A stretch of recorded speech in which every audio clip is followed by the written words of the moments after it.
Hello, good afternoon, good morning, good evening, everyone. Thank you for joining. Uh, we have had almost, I think, over 500 of registered attendees, so it takes a few minutes to make sure that everyone can be with us when we start.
Okay, people keep coming, so we have 230 already.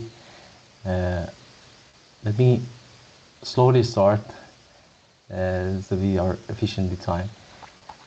Thank you everyone for joining us this afternoon for our webinar.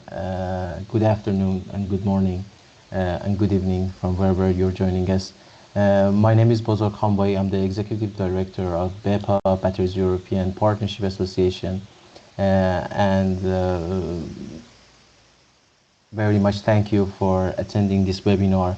We have a real treat today, and we are joined by a distinguished figure in the battery world. Before that, we start the conversation with Mr. Cook. Just a quick word about us, who we are. We are the voice of the battery community, industry and research in Europe under the mission of promoting and safeguarding the best funding instrument and the best fundings for the battery R&I in Europe through the European Commission and European Union. We are the partner of the partnership under the Horizon Europe, under the BAT4EU partnership program, giving the European Union the priorities and agenda for the funding and investing and supporting the battery R&I ecosystem in Europe. And next to that, we have many activities, including many events, providing launchpad for the startups, disseminating the results of the European projects back to the community and back to the public sector, and primarily advocate for a best R&I ecosystem in Europe. So to that end, we are having a real treat today. We are joined by the CEO and co-founder of Lyten, Mr. Dan Cook. Dan, it's an absolute pleasure to have you. Thank you and welcome. I want to give the floor to you to introduce yourself a little bit and just tell us what was the journey, your first impression of Europe, aside from the change in the climate between Sweden North Germany with San Jose. What are your impressions? Give us a little bit about yourself and some few words about the company, and then we can continue with some granular information about the company through your presentation. So Dan, please, the floor is yours. Sorry, I think your mic is muted, so...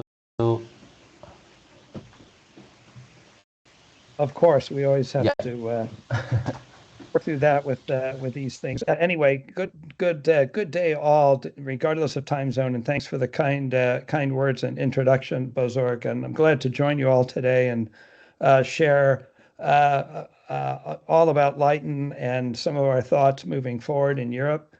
In answer to your question, Bozorg, maybe I can express it best by just pointing out a few things and highlights that really are making this an exciting and a very opportunistic journey that I hope to share with many on this call. Maybe I can start by just pointing out that over the years, I've been fortunate enough in my career to be part of a few great innovations in Silicon Valley. And we consider three-dimensional graphene to be one of them. This is important. Another one for me personally has been working for great visionaries like Steve Jobs, which I had that opportunity in my early years in Silicon Valley. Steve was unique, and he seemed to be able to, what I call, will the impossible into existence in many of his innovations. And I took careful note of that, and over the years at Lyten have applied that principle. And it's an exciting doctrine to follow. Besides tech, I've also found myself applying other parts of my career, which span automotive, industrial, and even private equity, including M&A, to bring out the best in Lyten and its promise of the application of its 3D graphene innovation. It also, I might add, it also helps to have a few engineering degrees under my belt to understand the complexity of the range of applications and materials that we've invented. You asked the question about experience with my experience so far with European battery community, and it has indeed, from my perspective, been impressive. There's no question the quality of the people, professionally, scientifically, and in general, and their motivation has been very, very refreshing for me to take note of. And interestingly, I would have to say we all have the same objective. That's energy storage innovation and energy storage independence. And for me, there's a feeling that people are really ready to innovate in Europe. And, they've been waiting for a European built battery to do just that, from really the top to the bottom of the stack. And this is really what I think the original principle behind Northvolt, and we'll talk more about that later, but this is really refreshing and gives me a lot of optimism. That's great. That's great to hear. It is indeed a vibrant community. It has been having its ups and downs for the past few months and years, but still the energy is there, the vision is there, and the ambition is there. And it's been a very great news throughout the summer to know that you are investing in Europe, and with the innovative DNA that everyone knows is within your startup. We are very optimistic, and we are very much looking forward to that. So if you would like, I can start with a presentation for you to give us a little bit of an outlook of what is Lyten, more about the technology, more about your history a little bit, and the team. So I'm sharing my screen. Please, by all means. And it's always tough to choose an altitude for a presentation in terms of level of technical depth, but I'll try to do a sort of top to bottom approach here that will get to most of your questions, hopefully, as we go through it. So please, by all means, jump right in. So this is the what we call Lyten by the numbers slide that will help really give you a bird's eye view of the company. Lyten, of course, has been around for coming up on about 10 years, beginning in 2015. To break it down, the first 5 years of our life and existence was really around material science innovation. Of course, this is based on our three-dimensional graphene. The last 5 years, we've been focusing on really putting this material innovation into lithium-sulfur batteries and other applications. Today, we sit at a team of over 300 with a lot of weighting towards engineers, scientists, and uh, uh, advanced engineering and PhD degreed folks. And really, when it comes right down to it, the innovation around these disciplines is really what our DNA is built upon. And you can see this in our filings. Few companies have more patents than employees, and we happen to be one of them. And the majority of these patents are actually organic and having really sprung from three-dimensional graphene and its applications. And this vision that we've spawned with three-dimensional graphene has lent itself to tremendous support within the investment community and our customers. As you can see on the lower right, we've developed a customer pipeline largely based on in the battery energy storage solutions sector of over 4 billion. And that tells us a lot. Sometimes people call it hitting the third rail in Silicon Valley. And this is a real strong indicator of the fact that we're heading off in a direction of great promise. We've also been able to attract support from the U.S. Import-Export Bank, which is also very significant to help us project finance a lot of this demand. Next chart, please. As I mentioned, we've really received phenomenal support from our investors, and our investors, believe it or not, are approaching 1,000 roughly. We are privately held, and as you can see from the logos left, we've really been able to attract support from key corporate entities as well as investment funds, both in the U.S. and Europe.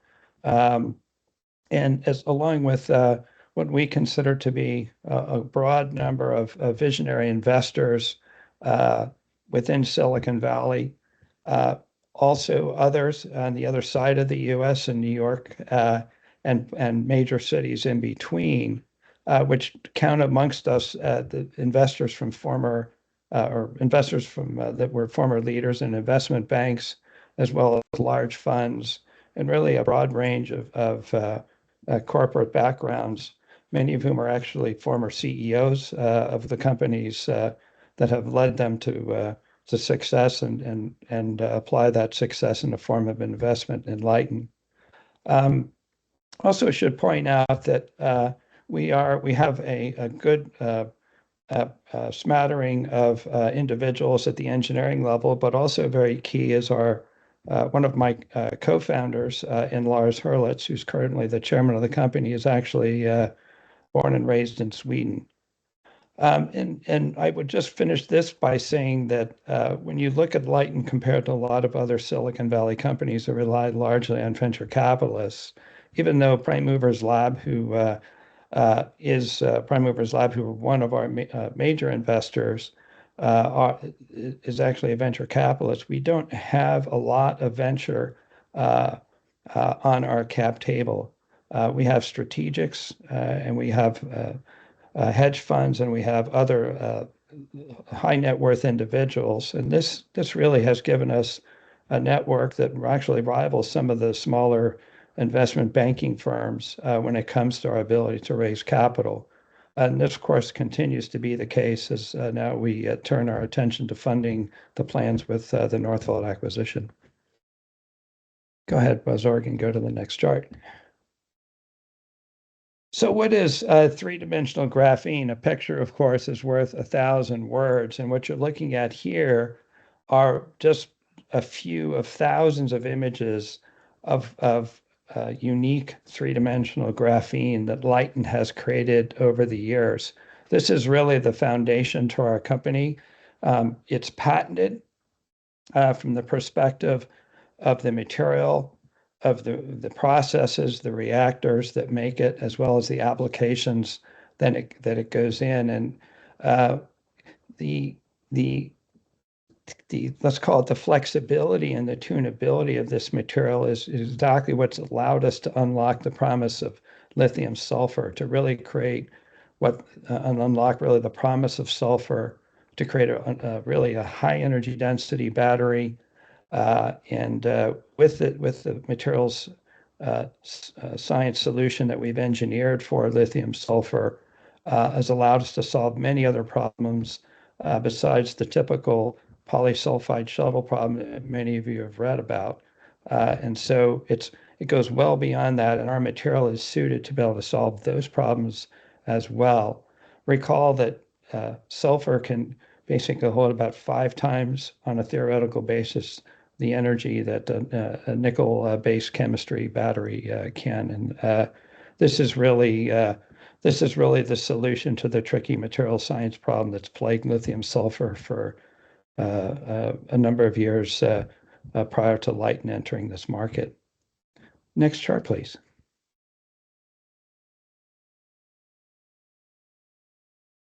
So this really helps maybe put in perspective a lot of the different chemistries out there that are currently on the market. And you know, the one that everyone is most familiar with is nickel. You can see it basically center chart.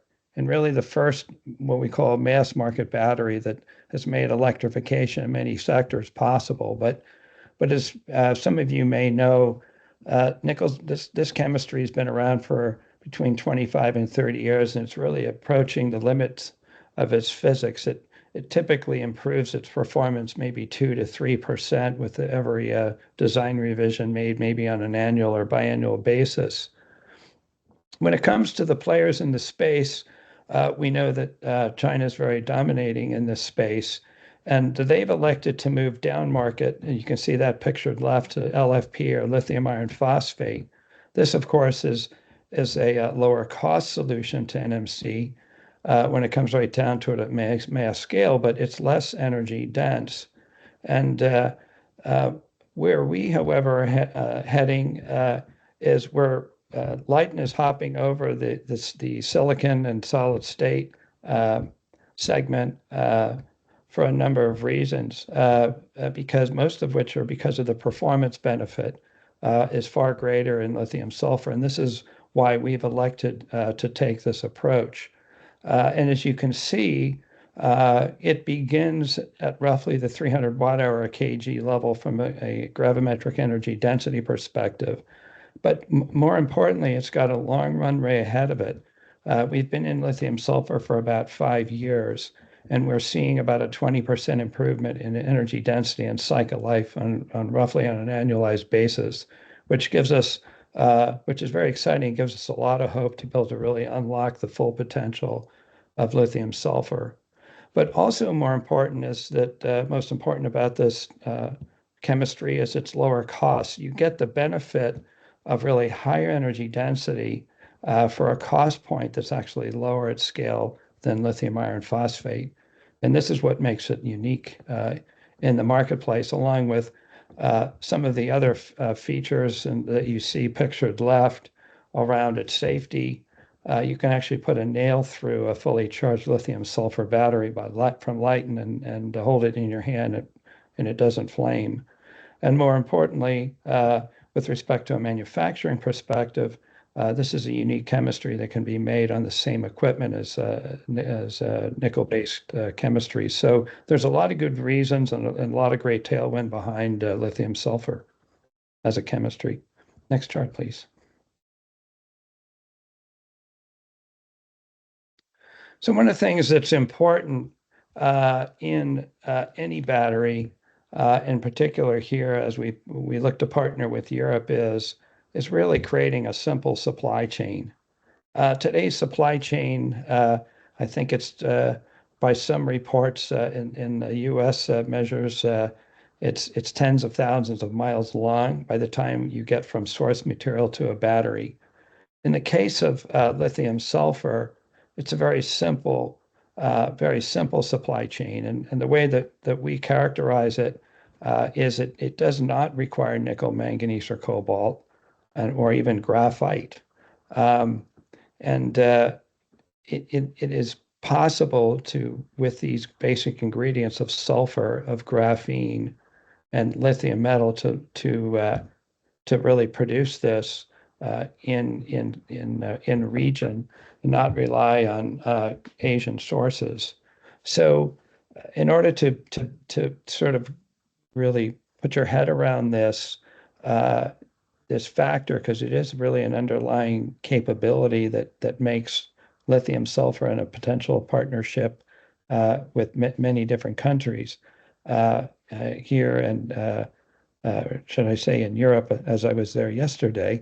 But between the United States and Europe, it creates an opportunity for abundant materials, that are really available in many countries and regions in Europe to really allow cheap, as these materials, sulfur, carbon, which is really derived from natural gas, and lithium carbonate equivalent, from which we derive lithium metal.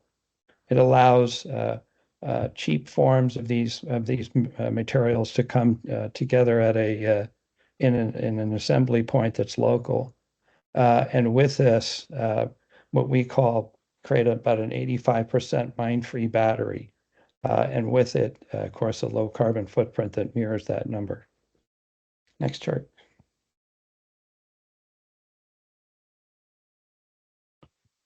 So some of you may be asking what was really the thesis behind Lyten's acquisition of Northvolt, and which we're working to close as we speak.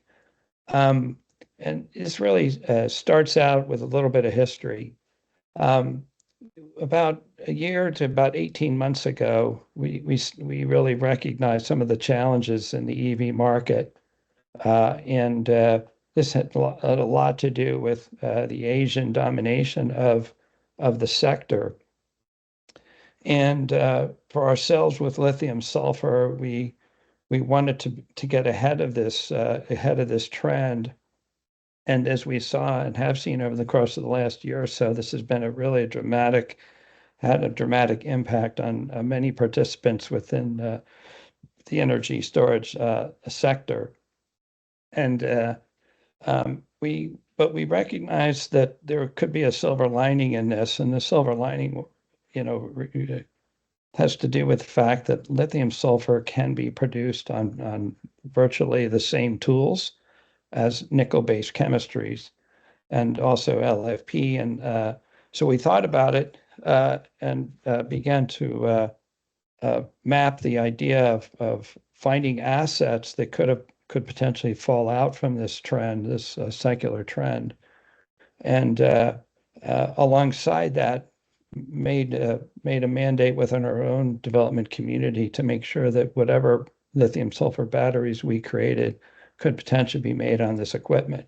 So there was some forethought in this, recognizing the lesson from solid state, which was specialized equipment for a new battery chemistry could bring challenges to its introduction. And I think this has really been the case for many of the solid state companies that have been really struggling to try to get their products into the market. A lot of specialized manufacturing and so on required for that. So we took that lesson to heart. Northvolt, though, brought together these pieces of our core strategy in a way that has really made the acquisition, in our view, really a perfect fit. And you can see to the left on this chart the components of the Northvolt assets in Europe that really play greatly with this strategy. Beginning on the right-hand side of the page, you'll see as really an existence of on-the-ground battery capacity as well as capacity under construction. And really with the supporting infrastructure at many of these sites in Sweden, Germany, and even in Poland, where the infrastructure is there to scale more broadly these sites and the infrastructure on the ground from a manufacturing and a building point of view. The other thing is that's come with this acquisition that is also a great fit, besides just the manufacturing footprint, is the facility in Västerås, which we consider, and I think many of you do online, the largest and most advanced battery R&D facility in Europe. And I would completely concur with that. I was just actually there about a week or so ago, meeting with the team, and just remains a very impressive facility, and really it fits our desire and our roadmap to introduce lithium-sulfur through that site across Europe. We should also point out the facility on the bottom left, which is was referred to and remains referred to as Gdańsk under the Northvolt banner. This is really, we regard it and concur that it is Europe's largest BESS manufacturing facility. It's a fully automated facility with a nameplate capacity of about 6 gigawatts. And this allows the strategy to expand beyond automotive and include battery energy storage, which we'll talk about that. And of course, it finishes off with the IP that's part of the acquisition to allow us to have a foundation, if you will, for driving lithium sulfur on top of the prior Northvolt portfolio. So this has a lot to do, and hopefully answers the question about the why behind Lyten's planned acquisition of Northvolt. Next page.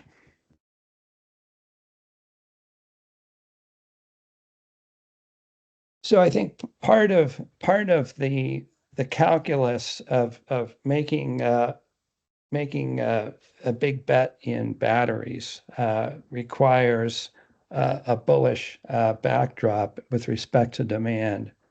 And you know, we recognize that there's been a lull in EV demand. You just need to pick up the news wires to hear about it.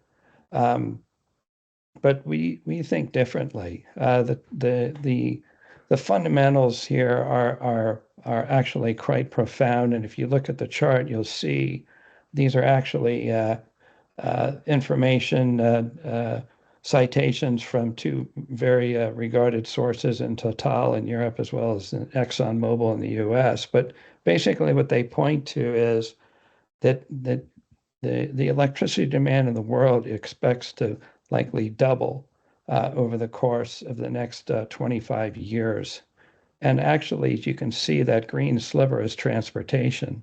There's a huge amount of demand that is going to take shape in the industrial sector, and energy storage is really a critical component of that. And we don't think these numbers really reflect one that are a component of demand, which is really AI data centers, which are springing up all over the world, and expect to have trillions invested in them to take on the next wave of technology opportunity in AI. So we think that the bold move that we've made here with Northvolt has a great backdrop to it to become homes for the batteries that we expect to come from these factories. Next chart, please.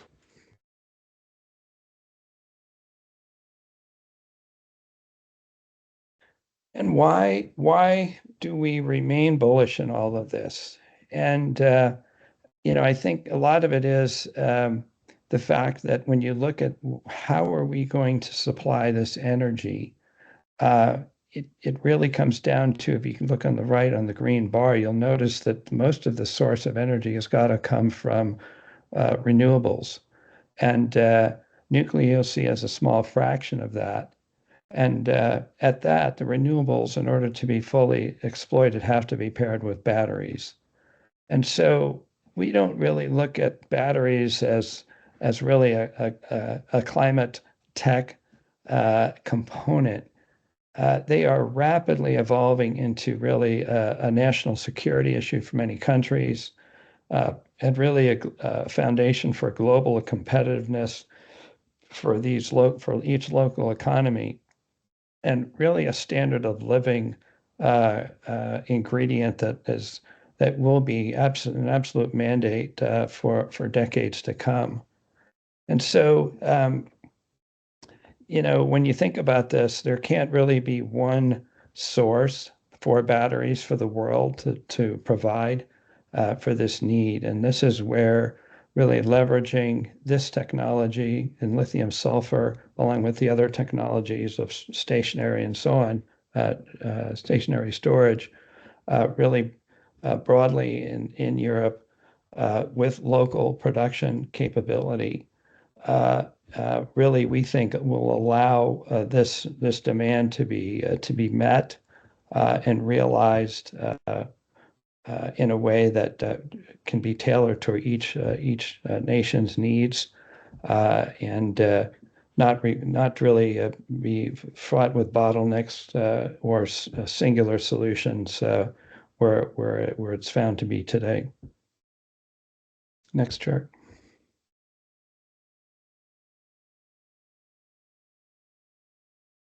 So what's as we kind of sort of bring this presentation to a close, we really want to just also help understand, what does Lyten intend to do with this acquisition in the face of this demand to harness it and to take advantage of it. And what it comes down to really is focus. And at a tactical level, there's no question that the Northvolt facilities are very large in scale and complexity. And we think, though, we have the right ingredients here to make this really a success, if you will, pick up perhaps where Northvolt left off, bring with it the good that has come from the Northvolt experience to date, and revisit some of the things that maybe didn't necessarily work as well as hoped, and really focus in a new direction. And you can see, as I've been asked by a number of the press, how do you expect to do this? And really, it comes down to the talent behind this, and we think that the talent that we're picking up from the Northvolt entity is really a very hardy, dedicated, and committed group of people who really want this to happen. They're welcoming of lithium sulfur technology as our team here is in the U.S. And with that as a baseline ingredient alongside the technology, and what we're seeing right now is really strong financial backing for this model. Now, really, what it comes down to is how do we execute? So we are going after customers, and we've had great interest so far. We're looking forward to being able to announce customers in the near future. We're seeing actually between both the U.S. and Europe demand from multiple sectors. You can see EVs here in Europe, battery energy storage globally, defense globally, and space in the U.S. and perhaps in Europe as well. And so we're seeing not only demand for the existing nickel chemistries, which will come off of these lines, but we're also seeing it for lithium sulfur as a medium to long-term prospect.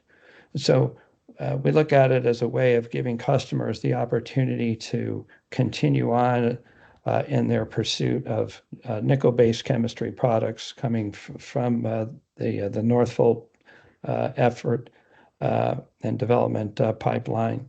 and marrying that with lithium sulfur such that our customers in their right timing can make a graceful switch between the two. And so this is a new thing for Lyten, where we're really looking at bringing really differentiated performance in both these chemistries and giving customers really a long-term migration path in cost and performance with lithium sulfur. And when we combine that really with a localized supply chain, it brings to bear the innovation points that we talked about earlier, because this proposition can control from the cell level all the way up to the top of the application.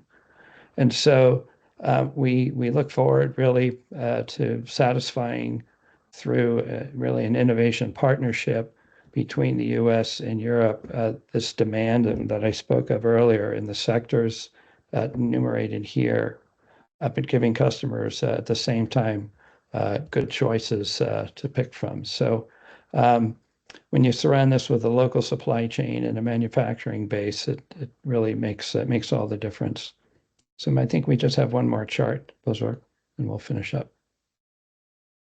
Okay, I guess that'll do it. But let me just finish with one more remark here, and that is that the Lyten team in the U.S. as well as the new Lyten team to come in Europe has really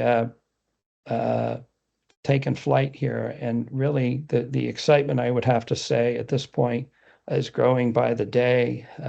And as we open up and understand new capabilities, synergies that can exist between Silicon Valley and Europe, it's only adding to that excitement. And so we really, again, look forward to partnering. I'm sure that over time we'll have a chance to meet many of you in our effort to bring this capability and new technology to Europe, and whether it be at the supply end, if you will, or at the application end, or anywhere in between.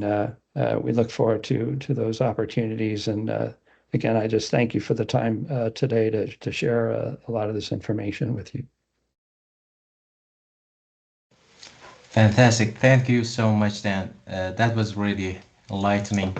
I'm sure there have been many questions throughout these past months thrown at your company. But let me just wanted to touch upon some few points and some few questions, and then maybe we can wrap up with some main insights. But this is staying on the track of the technology itself. It's a very promising technology, as you presented. Many advantages that comes with it, and it's been in the game for a long time. And given your background, your expertise in understanding the potential of innovation and new ideas, what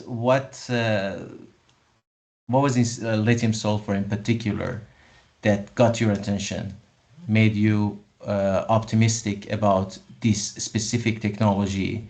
Was it the team? Was it the technology itself? What was was it the company's culture, if you will? The potential, as you mentioned, that is in the growth of the different sectors and applications, and the electrification itself. Just I'm curious to see what attracted you to this company and to this specific technology. As you know, we have a huge portfolio of battery technologies, huge activities going on at a smaller scale, but to have your insights of why this particular one. Sure. Well, a lot there, Bozorg, but let me I'll try to boil it down to a few key points around this. On a personal level, of course, living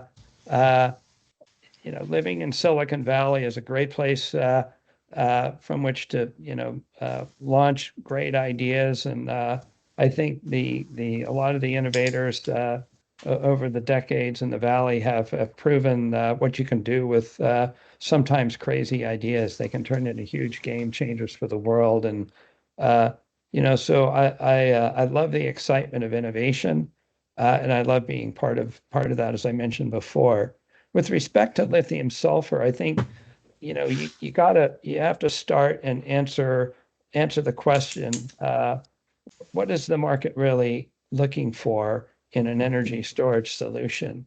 And it's pretty basic. I mean, they're looking for higher energy density. I mean, what's as many applications become electrified, there's no limit to the function, and that function requires energy. And the more energy you can pack in a small, let's call it a small mass of a battery, the more things you can do with it. And this is where we've boiled it down to really customers are looking for high energy density and lightweight, a lightweight format. And they want something simple in the way of supply chains that are complex and have long tails to them, are subject to interruption, like as in with COVID. The world really struggled under long supply chains with tremendous interruptions.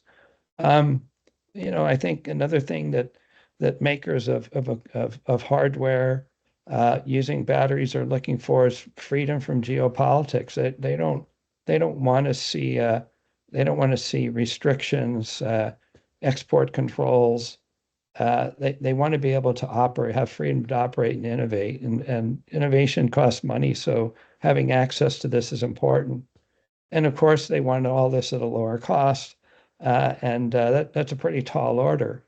If you look at today's batteries, and I'm speaking of really nickel and lithium iron phosphate batteries, these can't deliver on all these features. And as I mentioned, nickel-based chemistries are almost 30 years old. They're at the limit of their physics. Whereas when you look at lithium sulfur, it's in its early stages, and the promise of energy density improvement is massive over today's limits of NMC.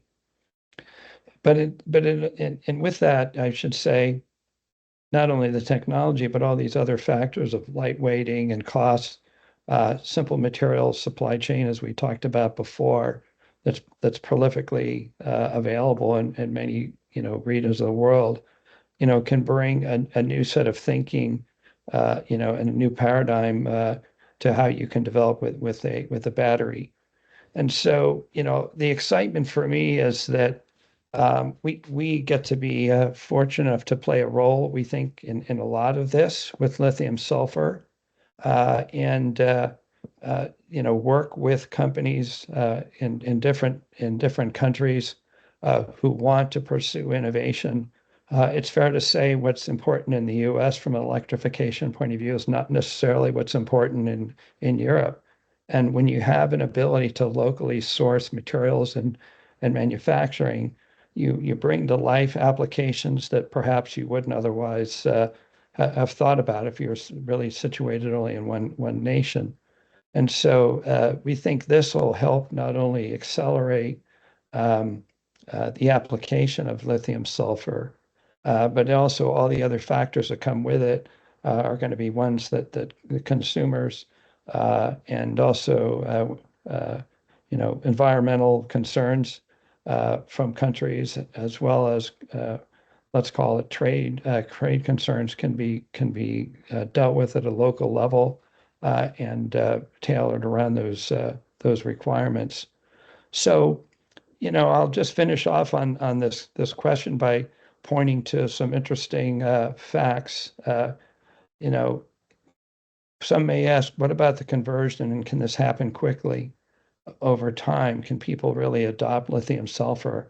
So I just invite you to look at how NMC applications, particularly in cars, have moved recently to LFP in just a few years. And when you look at lithium iron phosphate, it really came out of nowhere and has come to take on a very significant fraction of battery capacity and application today. So we think lithium sulfur could very well follow that same trend.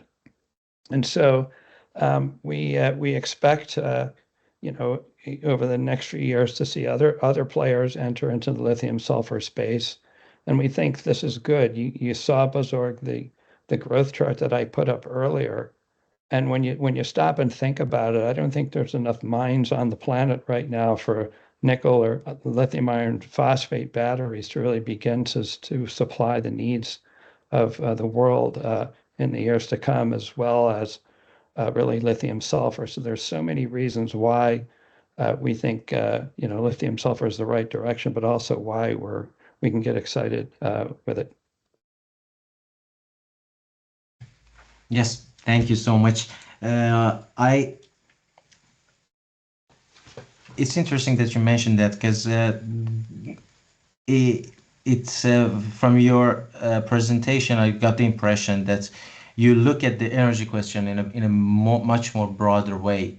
It's not necessarily transport, it's not necessarily specific applications, but it's a demand that is popping up right and left from different sectors, and through that a kind of a comprehensive solution is necessary to check all the boxes, either technical, societal, economical, or even environmental. And as you mentioned, in terms of the differences of the regions, maybe, I mean, this is for you to discover in the upcoming months and years. But I wanted to ask for your vision, your general vision, Lyten's vision, on the partnership in Europe. Do you foresee your relationship with the local industry, with the European stakeholders, both in the research, innovation community? We already have the universities already inviting you to give keynotes for the European conferences, but also to the industry, to the stakeholders at industrial levels, both upstream and downstream. But not a specific partnership, but what's your insight, what's your vision of how to proceed with engaging with the continent at large? Sure. Well, I would say build on what we have already started to do. We announced the middle of last year our European headquarters. We were very fortunate in being recruited by key members of the Luxembourg government to place a headquarters in Europe, in Luxembourg, and from there, really were exposed to. Fortunately, delegations from Europe, from the EU Parliament, actually came to Silicon Valley to look at our facility and meet our people. And so, it's about being part of Europe. It's being part of the European community, largely based out of Brussels, as well as local governments who have been just phenomenal in their support of Lyten up to this point, and we hope to be able to continue to enjoy that for years to come. It's being part of events like this to really communicate what it is we're all about, and I think at the sort of the ground level. It's being able to look in nations, countries such as Sweden, Germany, and Poland, for example, where there's high interest to partner, there's high interest to adopt and look at new technologies. And I think that whether it's at the cell level, the battery level, it's at the battery energy storage level, it's in any of these sectors that we talked about. And I think that when you really stop and think about it holistically, can we create something that like has been done in Silicon Valley in Europe, where you give engineers, scientists, and business development people access to new technology, but not only that, but you give them access to a development and applications capability that allows them to really tailor solutions for their local markets. Heretofore, I think you've been limited to a certain battery, and you take it and you try to make it fit. That's the old proverbial square peg in the round hole. solution. Whereas if you actually were able to build and develop battery storage solutions in nation, I think it's, as Silicon Valley has indicated, the ecosystem is there to do the whole thing. And this is why, it spawned, great economic growth, jobs, excitement that feeds on itself, and brings about, really unexpected results. And one thing leads to another, which then all of a sudden you create an ecosystem that just has its own momentum.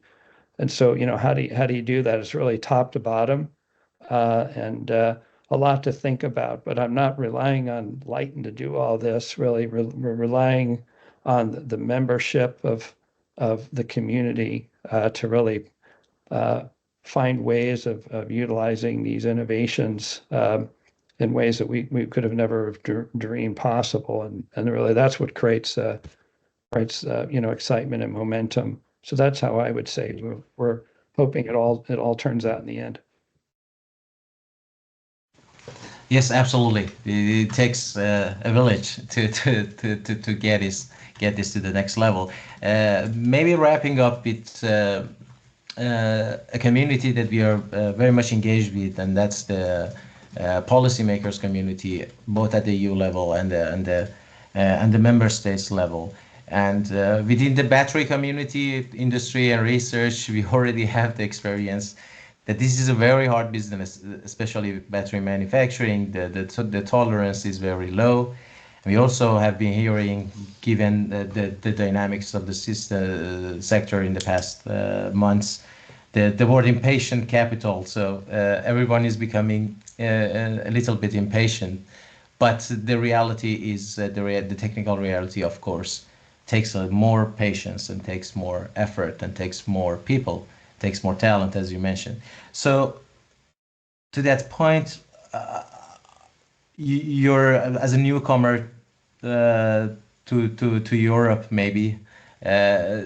What would be your recommendation? Well, how would you package your insight for the public sector's actors and policymakers, and who think about the clean tech, who think about the battery manufacturing, who have the vision of having this strategic and important sector in Europe?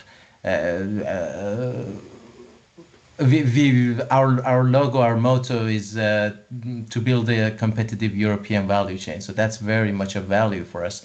But your experience, your insights on how to proceed with that, specifically to the public sector, but also to the broader community, what would that be? Sure. So to me, there's really two streams of thought, maybe an answer to your question. One of them is that we have to recognize that what's happened with Northvolt has been really well intended from the beginning, and because of quite a number of factors, has taken it to where it is today. And that's something that we have to respect in the European community, and take into account as we seek to acquire and launch a lot of the excitement and from a new innovation point of view that we've talked about. So what that really comes down to, as I mentioned in one of the earlier parts of the presentation, was focus, one line at a time, executing quality, executing consistency and output, and making customers happy with the products, and looking past and not repeating some of the mistakes that were made before. And as I mentioned, and also at the top, with respect to some of my own background, I'm actually an ex-automotive guy and understand in a very keen way what car companies are looking for. I was part of the telco industry for a long time, so understand the reliability and quality of service. For example, with a battery energy storage solution, which is no different from your cell phone, and how you expect it to operate in a reliable fashion. So it's about really outputting quality products to customers and meeting their expectations. Let's call it under-promising and over-delivering, if you will. So there's an execution part that has to happen to really rebuild credibility, in my view. And I think that the people and the motivation that I've run into so far in Europe really supports that mission, as long as those things can be respected. And we that's really with the management team that we're assembling in Europe, and you'll hear more about that.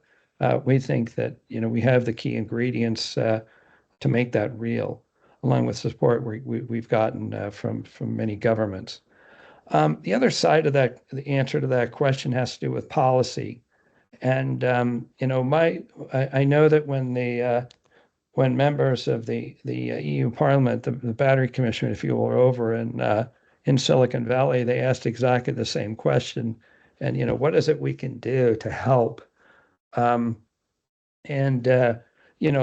answer I can provide in that the second line of that questioning is really look at policies that don't complicate the execution of what we're trying to do here. And this could be with respect to difficult regulatory steps that are necessary that folks feel are very important to have in place before certain solutions can be placed on the market.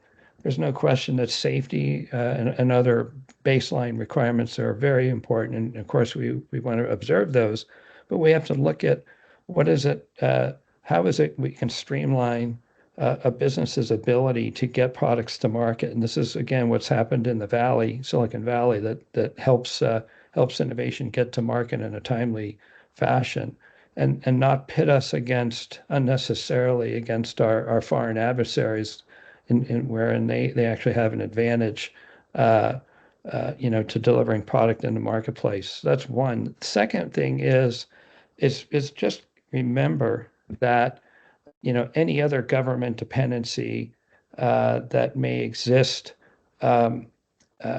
may cause delays. And for innovation to happen, there's, of course, it gets invested in by investors who want to take the risk, but they also have a time horizon that needs to be respected.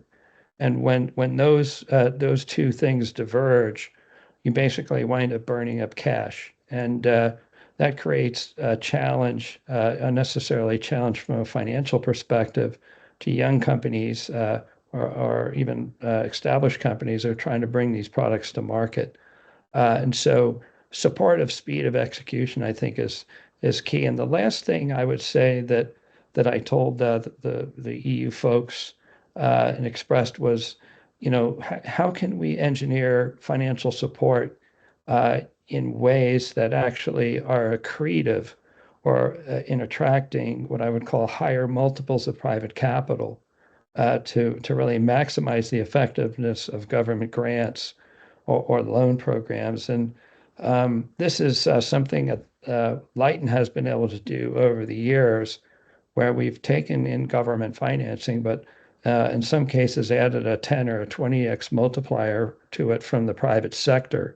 And so designing programs that really leverage the private capital is something that's been done in Silicon Valley for decades. And maybe there's some way that a bit of that can be incorporated in Europe to spawn really the generation and raising of capital that's necessary to make a lot of these innovations see the markets in a way that is rewarding to investors as well as customers in the marketplace. Yeah, absolutely. Thank you for pointing out that effort. That effort actually has been started at the EU level since a couple of years. Last year we had the report, a special report by Mr. Mario Draghi, pointing out actually to making the investment more attractive, being inspired by the ecosystem that you have been instrumental in building in very innovative regions like Silicon Valley. But absolutely, we need to be smarter with capital, and we need to be patient. And both sides, both the private side and the public side, have to realize that and have to keep on going. So Thank you so very much. Personally, absolutely enjoyed that. It was very interesting to hear from you. The news has been there for a couple of months, but it was fantastic to have you and give us the presentation and give us shine a little bit of light on what's been happening and about the nature of the company. Let's keep the conversation going. Let's meet in person more. The company we hope to see you in person and see you more often, and wish you the best. We are very much the BEPA members are very keen to see the success of Lyten. The future of Europe and the future of the technological sovereignty of Europe is the very tangible goal for all of us, and this is what we are pursuing. And I'm sure that Lyten will play a big role in that. We are very much looking forward to that. With that, thank you so much. Thank you for all of you for attending. Please make sure to register to upcoming BEPA webinars. We will have similar conversation throughout the year for multiple sectors and multiple technologies and figures in the industry. So up to the next time. Thank you so much. See you soon in upcoming webinars. And Mr. Cook, thanks so much and have a good day. Well, thank you to Bozorg, and thank your viewers today for tuning in as well. And we look forward to providing updates in the near future about what we're doing. Thanks. Thank you. Yep. Bye-bye. Bye-bye.